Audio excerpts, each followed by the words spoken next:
Hi, welcome to the 21-day Unleash Your Inner Money Maven Challenge, and I'm so happy you've decided to join me.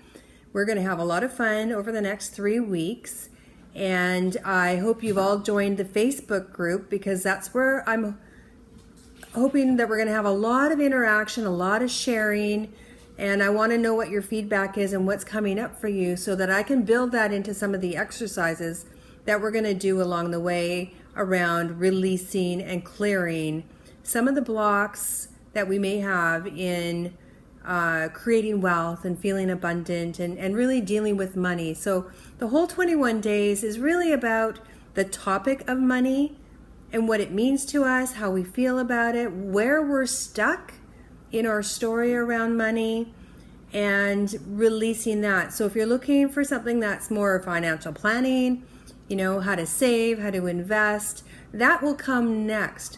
I think it's really important that we learn how to become really comfortable with ourselves around the topic of money so that when it does come time to sit down with a financial planner, then you'll have the ability to think clearly, creatively, and to be able to put a plan in place and attract more money with you. So the first week, we're going to be creating more awareness.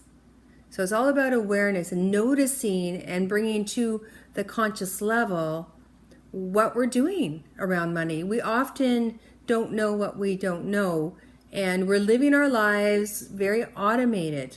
We get up, we get the kids to school, we go to work, we go on our day-to-day journey, and we don't necessarily think about the words that are coming out of our mouth, the feelings we've got associated with what's going on in our lives.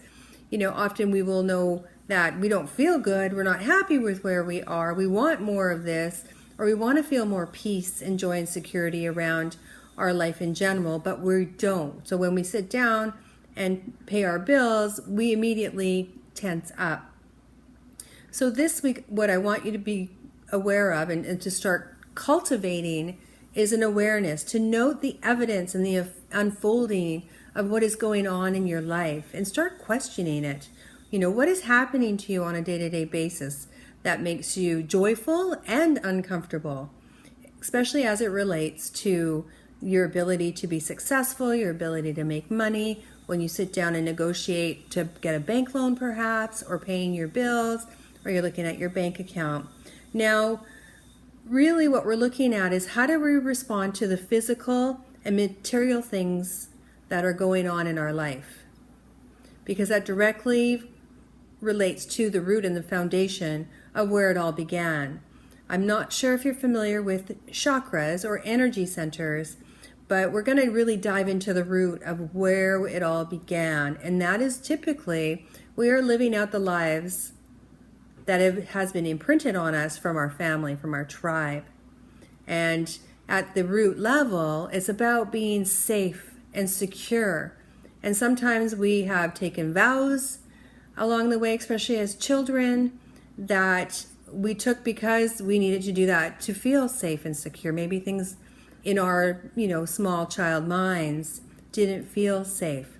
So some of the exercises that we'll be doing this week will revolve around looking back on our early childhood years to see what our parents, our family, our caretakers, our tribes relationship was with money, and some of the experiences and observations and perceptions that you have taken on because of those events, whether they're the good events or traumatic events, it doesn't matter. So in order to really truly evolve financially, we need to look at the root, where everything began, our safety, our security. We need to heal those events, the traumas, and start really questioning the beliefs that we have around ourselves, around money, our confidence around money, our confidence around being able to step up into our power and be visible in order to build our businesses or ask for a raise at our work. There's a lot of things that happen at a very unconscious level, and they're blocking us from really creating the wealth, the connection, and the ability to vibrate on a much higher level. Because at the root, we want to not just go after the ability to make money, and go after it. We want to be able to draw it into us. We want to be able to cultivate the ability to attract customers, attract business, attract gigs, attract money, attract promotions. We want to be seen as attractors, to generate the energy where people look at us and go, that's somebody I really want to get to know, somebody I want to partner with, somebody I want to work with, because look at them. They've really got it together. They're very congruent. So if you're working on becoming more spiritual or more working for, especially from the heart-based, we hear a lot today about being a heart-based entrepreneur and heart-based in business. And we can go about that, our day-to-day business, extolling that. But if we're not congruent, if we have serious blocks, traumas, hurts at a lower level, then we're not going to be congruent. And that does show up in our ability to make money. So we want to be able to really come at it from a higher energetic level. We want to be vibrating at a high level, successful level. We have joy and fun and creativity and be inspired. And that's who people want to work with. So we're gonna work towards that.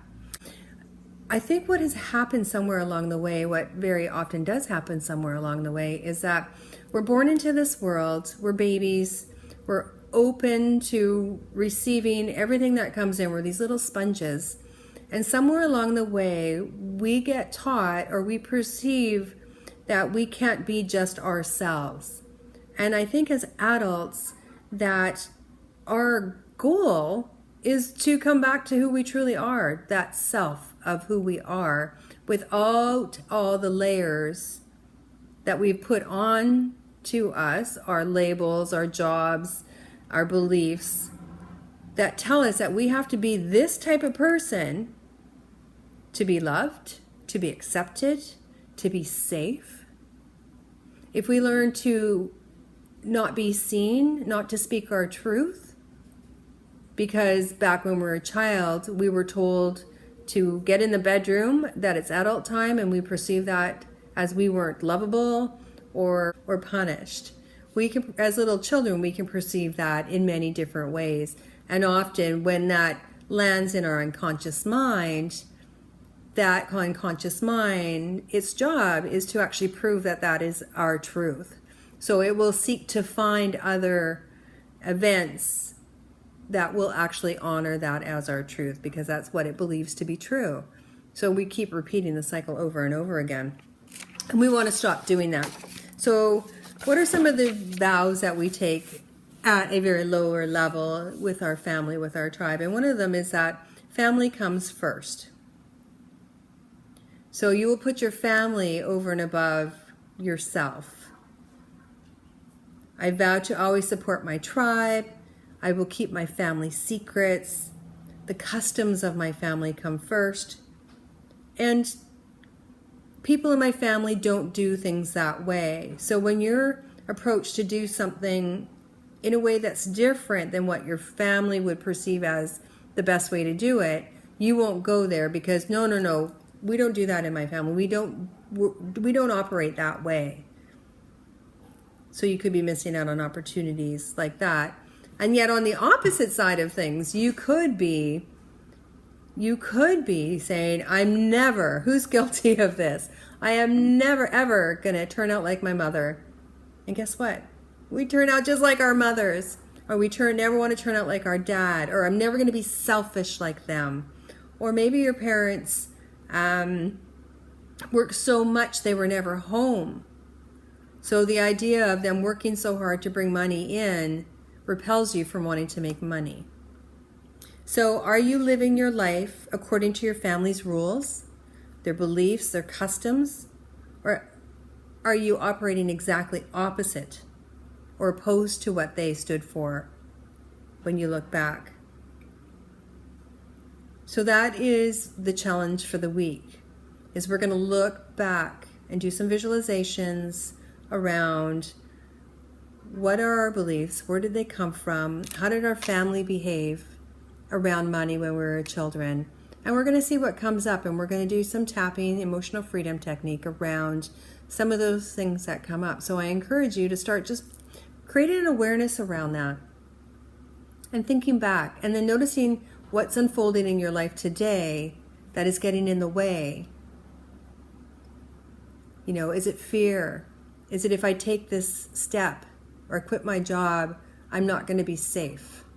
Because at the end of the day, our first priority as humans is to be safe, to be secure, to be provided for.